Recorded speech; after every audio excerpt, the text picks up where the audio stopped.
Assalamu alaikum students. Today's lecture is in continuation with the earlier lecture regarding Calicron equation and Clausius Calicron equations.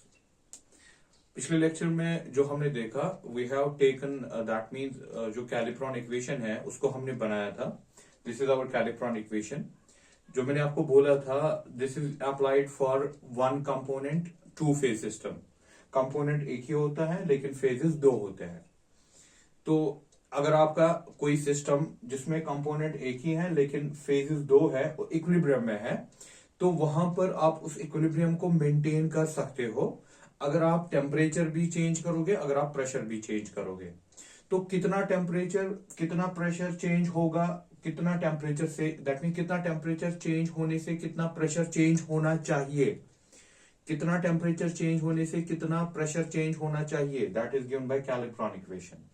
ये Clapeyron equation हमने देखा था delta H that is the enthalpy divided by T temperature and volume change. Volume change, ये जो volumes होते हैं यहां पर these are known as molar volumes. V B and V A these are molar volumes.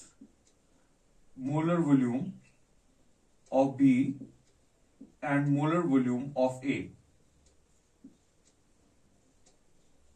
Molar volume of A. Last time हमने जब किया था उसमें हमने शायद यहां पर लिखा था VA माइनस VB. वैसे भी ठीक है, वो भी कोई गलत नहीं है, लेकिन आप ऐसे भी इसको कर सकते हो थोड़े से रिशफलिंग के बाद. इसलिए मैंने आपको थोड़ा सा वो पोर्शन फिर से दिखाया जो हमने किया था last time. VAdP minus SAdT आपके पास इक्वेशन थी VBdP माइनस SBdT जब आप DG पे कर रहे थे DGA DGB के बराबर. उसके बाद हमने नॉर्मल स्टेप लिया, VBdP को इधर लाया तो ये बना था यहां से VAdP माइनस VBdP. ये लास्ट में हमने किया था, इसी को मैं फिर से एक बार समझा रहा हूं क्योंकि उसमें हमने VA माइनस VB लिखा था but we can also write VB minus VA. देखो बेटा, हमने ये इक्वेशन बनी थी VAdP minus SAdT is equal to VBdP minus SBdT. इस वॉल्यूम को मैंने इधर लाया, फिर इन दोनों में से कॉमन निकाला तो हमारे पास बन गया था VA माइनस इस वाली टर्म VAdP और VBdP को. जब इसको इधर लाया तो इन दोनों में VAVB अंदर रखा और DPdP कॉमन था तो ये ऐसे बन गया था. और SAdT को इसकी जगह लिया तो SAdT को जब इसकी जगह लिया तो आपके पास ये टर्म है प्लस में अब आ जाएगी यहां से SAdT और SBdT. तो वहां से आपने कॉमन निकाला DTdt और अंदर क्या बचा था SA माइनस SB. तो लास्ट में ऐसे ही हमने किया था, हमारे पास बचा था DP और divided by DT SA minus SB. अब देख लीजिए यहां पर हमने उस वक्त इतना ही रखा था SA माइनस SB. इसको भी हम डेल्टा S कह सकते हैं और इसको कहेंगे डेल्टा V. ठीक है, लेकिन अगर हम यहां पर रिशफलिंग करें, आप देखिए ये लास्ट में हमें इक्वेशन बनी थी यहां तक, लेकिन अगर हम इसको रिशफलिंग करें, रिशफलिंग से क्या होगा, B यहां आएगा A यहां आएगा, लेकिन आप नीचे भी रिशफलिंग कर रहे हो. जब आप ऊपर भी रिशफलिंग करोगे नीचे भी रिशफलिंग करोगे तो कोई फर्क नहीं पड़ेगा. SB माइनस SA तो नीचे क्या बना VB माइनस VA. फिर आपने लिखा delta S that is actually the delta S. SB minus SA that is delta S. VB minus VA that is this thing. और फिर हमने डेल्टा S को चेंज किया था क्योंकि डेल्टा S किसके बराबर होता है, डेल्टा S होता है बराबर Q बाई T. आप Q बाई T भी लिख सकते हैं, फिर Q की जगह हमने डेल्टा H लाया था that is enthalpy delta H by T VB minus VA. अब आप यहां पर थोड़ी सी सोचने की बात है, जो हमने पिछली बार डिराइव किया था वो भी ठीक है, उसमें सिर्फ आप SA minus SB that mean आपको जो डेल्टा S है ना that is SA minus SB उसमें जो हमने लास्ट टाइम किया था. लेकिन जो हम चेंज आ रहे हैं आज, हमने इसमें क्या किया, हम इसको ऊपर चेंज कर सकते हैं. We can write SB minus SA then SB minus SA VB minus VA. तो हमें बचा लास्ट में delta S VB minus VA और delta H T VB minus VA. अब आप वैसे रखे या ऐसे रखे, क्योंकि इसको मुझे आगे ले जाना है तो बेटर फॉर्म रहेगा कि इससे हम आगे लेके चले. तो अपनी डेरिवेशन में आप वहां पर चेंजेस ला सकते हो. आपने जो वहां पर SA minus SB VA minus VB उसको चेंज करके आप लिख सकते हो SB minus SA VB minus VA. फिर जाके आगे लेके चलो वैसे ही, सिर्फ आपकी एक चेंज रहेगी. यहां पर आप लिख रहे थे उस दिन VA माइनस VB, आप लिखोगे VB माइनस VA. नॉर्मली इसमें एक ज्यादा गड़बड़ तो नहीं है, आप देख लीजिए. तो फाइनल पे इक्वेशन आपकी क्लॉजियस कैलिक्रॉन इक्वेशन ये रही थी.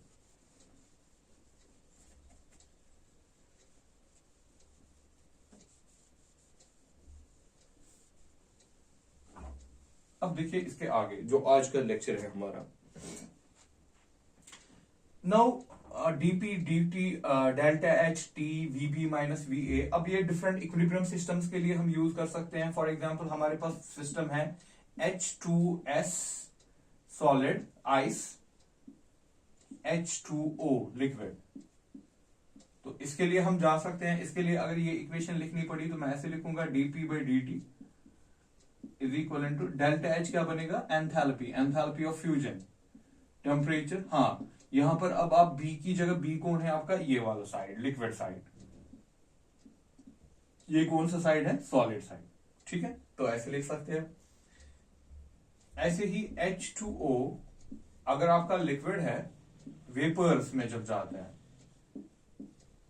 गैस, तो उसके लिए आप लगा सकते हो Clapeyron equation, delta H vaporisation divided by T Vg, आपका BA हो गया, Vg माइनस VL। ठीक है, तो ऐसे ही आप सब्लिमेशन के लिए भी लगा सकते हो, जहां पर सॉलिड डायरेक्टली कन्वर्ट होता है किसमें, गैस में। तो आपका बन जाएगा यहां dp dt is equal to delta H sublimation divided by T V gas minus V solid. ठीक है, तो आप हर किसी सिस्टम के लिए ऐसे ऐसे लिख सकते हो। अब हम एक पे थोड़ा सा काम करेंगे। हम पहला काम करेंगे किस पे, इस वाले सिस्टम पे काम करेंगे, फिर इन पे भी देखेंगे क्या होगा, लेकिन इस पे मैं एक्सपैंड करना चाहता हूं इस इक्वेशन को। किस वाले, इस सिस्टम के लिए, तो मैं इसके लिए जा रहूंगा H2O लिक्विड और H2O वाटर के लिए मैं आगे इसको इक्वेशन को ले जाऊंगा। आप तीनों सिस्टम्स के लिए आपने देखा कैसे लिखना है। किसी भी सिस्टम के लिए आप ऐसे ही लिखोगे, बी आपका ये साइड होता है, ए आपका ये साइड होता है।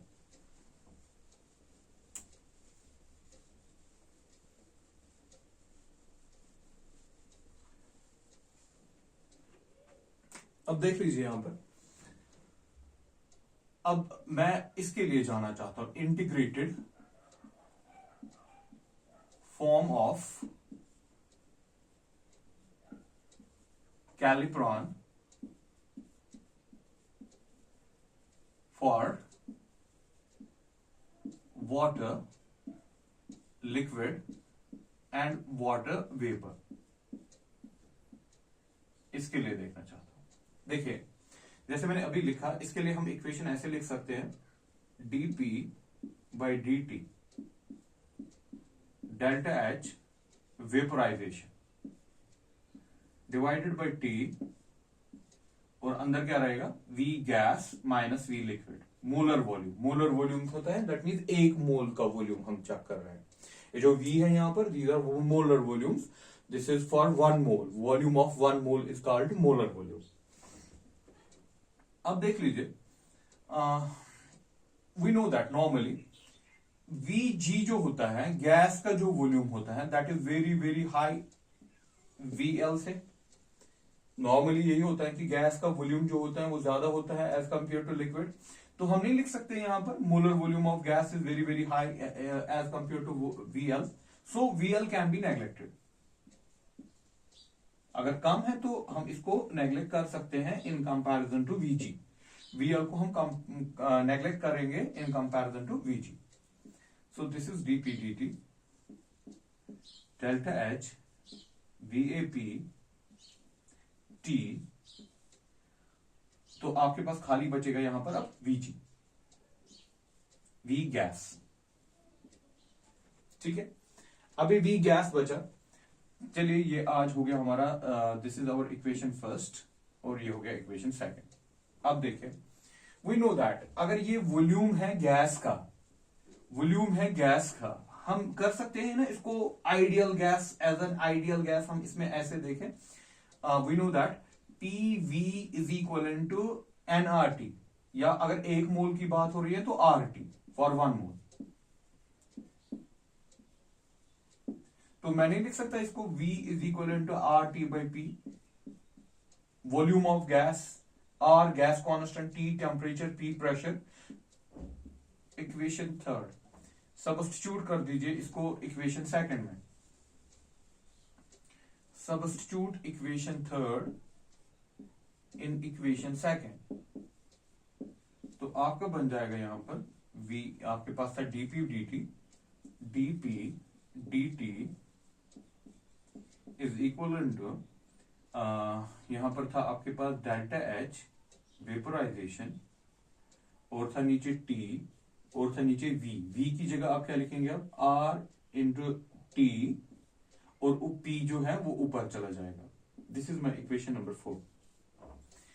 आपने v को रिप्लेस कर दिया, वहां पर लिखा r t और p।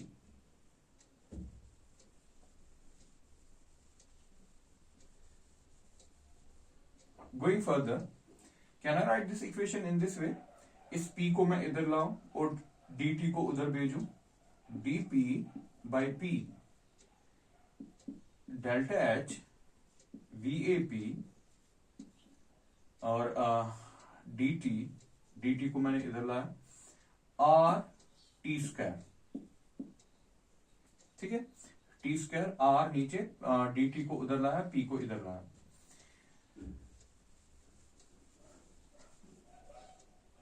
वी कैन राइट, ये जो dp बाई p है इसको आप ऐसे इस फॉर्म में लिख सकते हो, d ln ऑफ p, क्योंकि जब आप इसका देखोगे ना, 1 बाई पी का डिफरेंशिएशन, 1 बाई पी का डिफरेंशिएशन, तो डायरेक्टली वो बन जाएगा आपका लेन ऑफ पी, ठीक है। तो आप इसको ऐसे भी लिख सकते हो, ये जो फॉर्म है आपका डी पी बाई पी, आप इसको इस फॉर्म में लिख सकते हो, डी लेन ऑफ पी। और जो आपका यहां साइड से है, this is delta H vaporisation divided by R, ठीक, और यहां पर क्या है आपका D T by T square, ये right hand side. This is my equation 5। Integrate, अब इसको इंटीग्रेट करेंगे, जो हमें करना था एक्चुअली। इंटीग्रेट इक्वेशन 5 कीजिए, इक्वेशन 5 को इंटीग्रेट।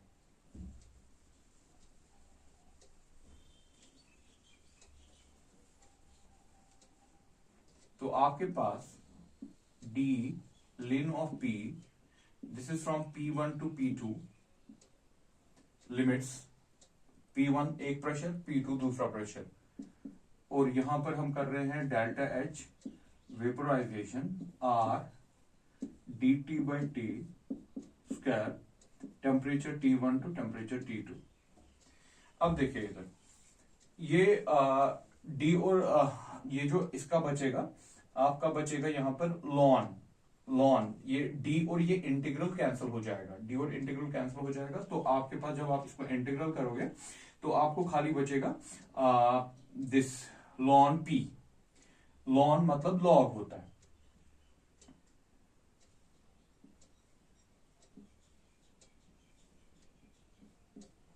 P1 to P2।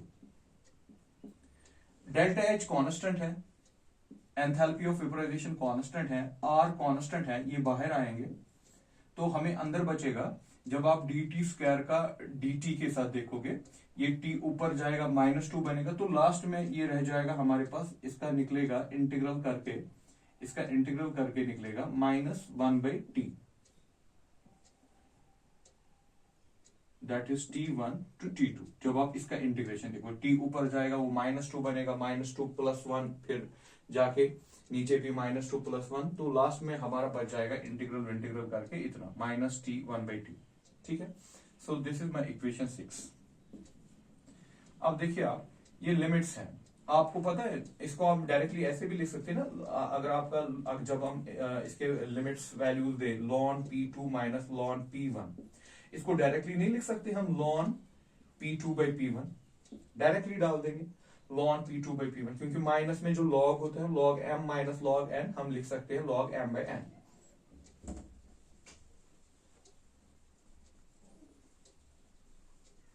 तो डायरेक्टली हम पहुंच रहे हैं ln P2 divided by P1 is equal to minus, ये माइनस मैंने बाहर निकाल दिया, delta H vaporisation divided by R 1 by T2 minus 1 by T1, ये दिया आपने लिमिट्स को। इसके बाद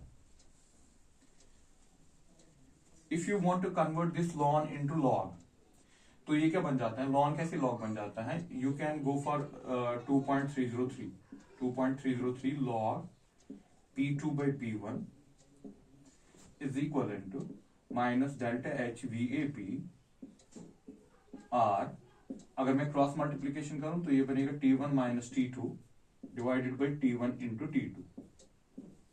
ठीक, ये जो 2.303 ये कहां से आया, लॉन को लॉग कन्वर्ट करने में। नाउ यू कैन, आप एक स्टेप ओमिट करके आप इस 2.303 को सीधे यहां पर भी लिख सकते थे 2.303।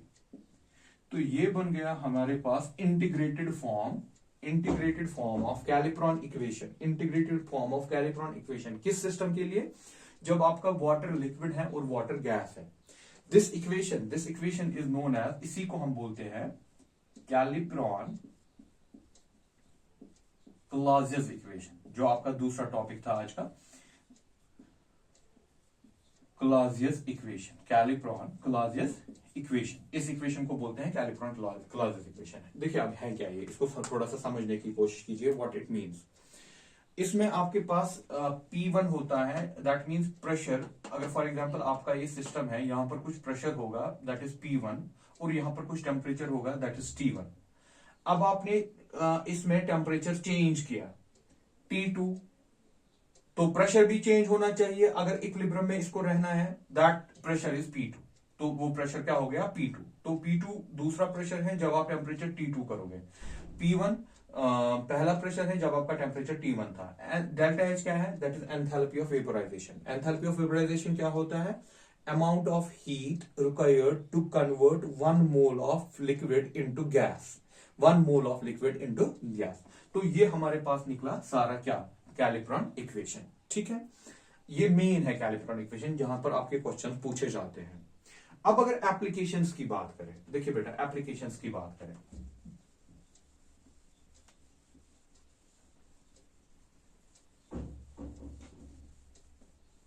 एप्लीकेशन की बात करें, पहली एप्लीकेशन कैलकुलेशन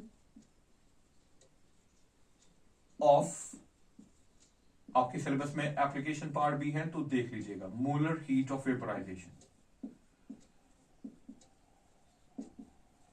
आप हीट ऑफ वेपोराइजेशन निकाल सकते हो। देखिए फॉर एग्जांपल अगर आपको P2 पता है, P1 पता है, T2 T1 पता है, R का तो पता ही होता है, आप डेल्टा H वेपोराइजेशन को कैलकुलेट कर सकते हो।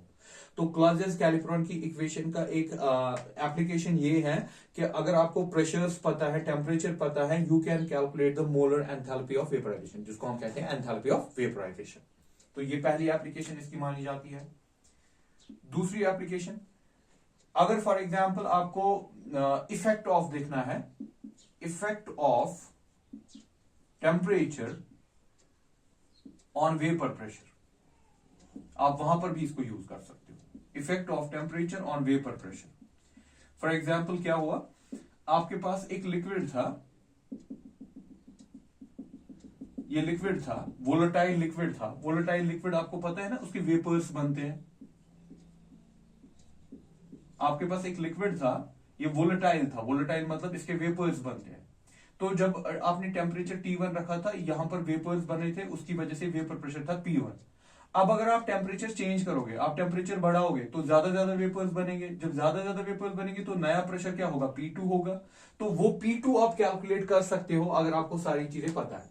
दैट मीन्स P2 को कैलकुलेट करना है। P1 मुझे पता था जब टेम्परेचर था T1, मैंने टेम्परेचर को बढ़ा दिया, टेम्परेचर T2 हो गया, मुझे एंथैल्पी वेपोराइजेशन पता है, तो मैं P2 को कैलकुलेट कर सकता हूं। That is the effect of temperature on vapour pressure. Temperature का क्या इफेक्ट रहेगा वेपर प्रेशर पे, नॉट ओनली क्वालिटेटिवली, वो तो पता ही है कि जब टेम्परेचर बढ़ेगा तो वेपर प्रेशर बढ़ेगा, क्वांटिटेटिवली आप कैलकुलेट कर सकते हो कि कितना वेपर प्रेशर बढ़ेगा।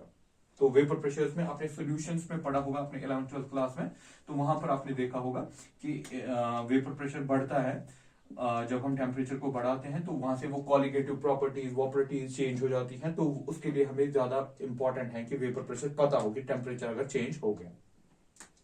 थर्ड देखिए, effect of pressure on boiling point, effect of pressure on boiling point. Boiling point. मतलब आपके पास वाटर था, ये था लिक्विड में, जब ये बॉयल होना स्टार्ट हो जाता है तो इक्विलिब्रियम आता है ना, दैट मीन आप 100 डिग्री तक पहुंच गए, आप 100 डिग्री तक पहुंच गए, एटमॉस्फेयर था 1 एटमॉस्फेयर, तो ये इस पे बॉयल हो रहा है 100 डिग्री पे, 100 डिग्री सेंटीग्रेड पे ये बॉयल हो रहा है, स्टार्ट होना हो गया, दैट मीन वहां पर इक्विलिब्रियम मेंटेन होगा ना 100 डिग्री पे। लेकिन फॉर एग्जांपल अगर आप प्रेशर को चेंज करोगे, प्रेशर को उधर इधर करोगे, तो प्रेशर को उधर इधर करने से इसका बॉइलिंग पॉइंट भी चेंज होगा। तो नया बॉइलिंग पॉइंट क्या होगा वो हम निकाल सकते हैं। आपका सिस्टम है अंडर इक्विलिब्रियम, दैट मीन आपके पास पानी था, पानी को आपने पहुंचा दिया 100 डिग्री पे। 100 डिग्री पे हम जानते हैं जब 1 एटमॉस्फेयर प्रेशर होता है तो 100 डिग्री पे बॉइलिंग स्टार्ट होती है। लेकिन अगर आप 1 एटमॉस्फेयर नहीं रखोगे, कुछ और प्रेशर रखोगे, तो आपका बॉइलिंग पॉइंट भी चेंज हो जाएगा। बॉइलिंग पॉइंट नया क्या होगा वो आप निकाल सकते हो, दैट इज T2। आपके पास पहला प्रेशर था 1 एटमॉस्फेयर जब टेम्परेचर था 100 डिग्री, लेकिन अब आपने टेम्परेचर को या प्रेशर को चेंज कर दिया। जब आपने प्रेशर को चेंज कर दिया तो आपका बॉइलिंग पॉइंट ही चेंज हो जाएगा। नाउ अब नया boiling point that is T2, वो हम कैलकुलेट कर सकते हैं। So these 3 are applications of Clausius Clapeyron equation. क्योंकि हमें ये भी रखा था सिलेबस में, एक तो कैलिब्रॉन इक्वेशन बताइए और क्लासियस-कैलिब्रॉन बताइए और बताइए इनकी एप्लीकेशन। अब देखिए थोड़ा सा बेटा इसमें एडिशनल पॉइंट्स, क्या हम सब्लिमेशन में ये लगा सकते हैं? सब्लिमेशन, फॉर सब्लिमेशन, सब्लिमेशन में क्या होता है? सब्लिमेशन में होता है जिसमें आपका वाटर जो लिक्विड फॉर्म में, सॉलिड फॉर्म में होता है, solid, this gets directly converted into gas, ठीक है ना। तो इसके लिए अगर पहले क्लासियस-कैलिब्रॉन लिखे, वो ऐसी लिखनी पड़ेगी, dP dt डेल्टा H, यहां पर लिखेंगे सब्लिमेशन। सब्लिमेशन होता है directly convert into gas, T, फिर क्या लिखेंगे, V gas minus V solid. तो ये तो पता है हमें V गैस बहुत ज्यादा होता है एज कंपेयर टू सॉलिड या लिक्विड, तो यहां पर हम बराबर वैसे ही चलेंगे। जब हम सेम कंटिन्यू फॉलो करेंगे तो हमारे पास लास्ट में इक्वेशन बचेगी log P2 by P1, जैसे इसमें बचा था डेल्टा H माइनस, लेकिन यहां पर वेपराइजेशन नहीं, sublimation, R T2 T1 minus T2 divided by T1 T2, ठीक है। तो इसमें भी आप बराबर वैसे ही क्लासियस-कैलिब्रॉन इक्वेशन बना सकते हो, जैसे आपने लिक्विड और गैस में बनाई थी, अब सॉलिड और गैस में भी वैसे ही बनेगा। अब अगर मुझे कोई पूछे वो फ्यूजन पे, फ्यूजन पे इसको लगा सकते हैं, फ्यूजन, फॉर फ्यूजन, जो आपका फ्यूजन का था, फ्यूजन में आपका था कि आपके पास वाटर था that is in solid form and water in liquid form. अब अगर आप देखोगे dP by dt delta H fusion divided by T, V liquid minus V solid. आपको पता है जब ये इक्विलिब्रियम होता है ना, इक्विलिब्रियम ये कहां पर होता है? नॉर्मली होता है 273 केल्विन, 0 डिग्री ना जिसको बोलते हैं, और 0 डिग्री पे सॉलिड का ही वॉल्यूम ज्यादा होता है लिक्विड से। इतना ज्यादा भी नहीं होता है, दैट मींस नेग्लेक्ट नहीं कर सकते, लेकिन ज्यादा होता है। तो यहां पर इस चीज को नेग्लेक्ट नहीं किया जा सकता। आप दोनों में कोई किसी को नेग्लेक्ट नहीं कर सकते, दैट मींस उतनी ज्यादा फर्क नहीं है। और ये भी याद रखिएगा सॉलिड का ही volume due to the water, अगर वाटर में देखें ड्यू टू हाइड्रोजन बॉन्डिंग, ये हाइड्रोजन बॉन्डिंग की वजह से होता है कि सॉलिड का वॉल्यूम ज्यादा होता है एज कंपेयर टू लिक्विड। लेकिन ये सिर्फ बात हो रही है कहां पर? जहां पर आपका फ्रीजिंग टेम्परेचर है, दैट मीन नियर 273 274, वहां पर ऐसा होता है। तो पहली बात, हम इसको नेग्लेक्ट नहीं कर सकते। जब इसको नेग्लेक्ट नहीं कर सकते तो हमारी इक्वेशन वो नहीं बनेगी जो हम चाह रहे हैं, दैट मीन वो इंटीग्रेटेड वाली इक्वेशन क्लासियस-कैलिब्रॉन। तो इसमें क्लासियस-कैलिब्रॉन नहीं बनता। लेकिन एक चीज क्लियर है, जब सॉलिड का वॉल्यूम ज्यादा है, सॉलिड का वॉल्यूम ज्यादा है, तो ये ओवरऑल नेगेटिव निकलेगा ना। तो दैट मीन जब आप इसको सॉल्व करोगे ना, ये सारी टर्म जो भी इसके वैल्यूज होंगे इंटीग्रेटेड फॉर्म में इसको नहीं लाएंगे, लेकिन जो भी इसका निकलेगा वो नेगेटिव निकलेगा ना, ये नेगेटिव निकलेगा लास्ट में। क्यों? क्योंकि सॉलिड का वॉल्यूम 273 पे ज्यादा होता है लिक्विड से, बिकॉज ऑफ हाइड्रोजन बॉन्डिंग, ठीक है।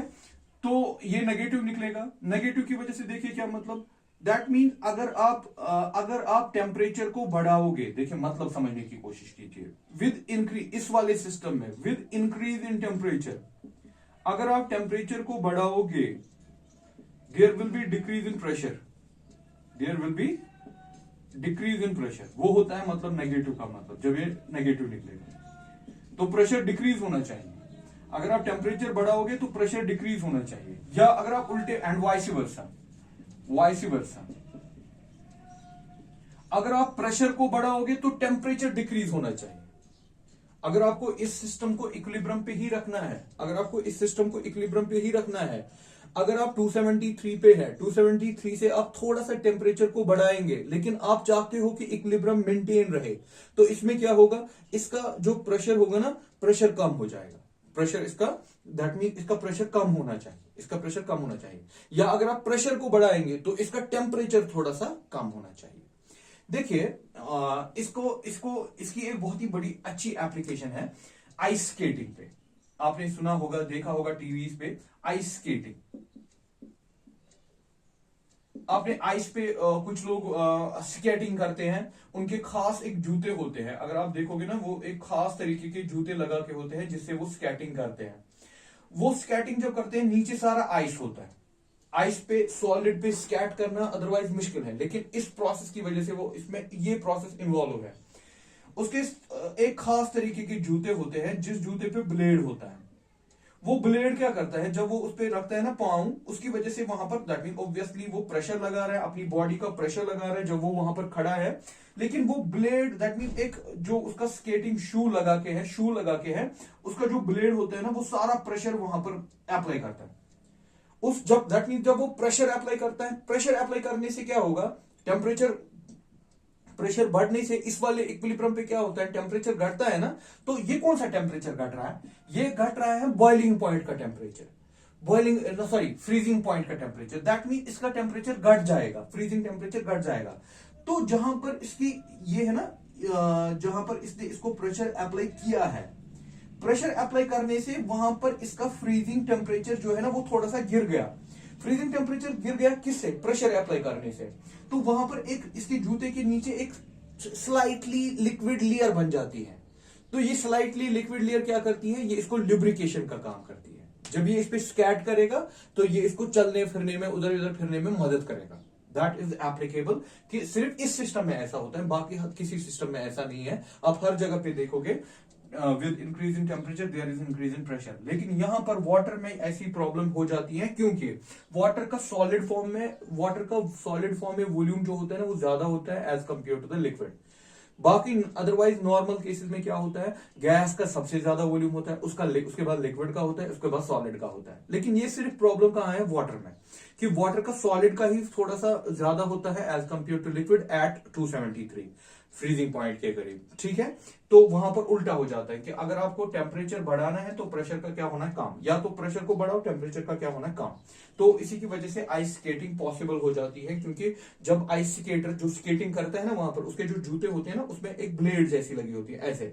वो ब्लेड क्या करती है, वो प्रेशर देती है, प्रेशर की वजह से वहां पर उसका फ्रीजिंग पॉइंट गिर जाता है। जब फ्रीजिंग पॉइंट गिर गया तो वहां पर उसको एक थिन लेयर ऑफ वाटर बन जाती है, जो उसको चलने में लुब्रिकेट करती है। This is all about the Clausius Calipron and its applications.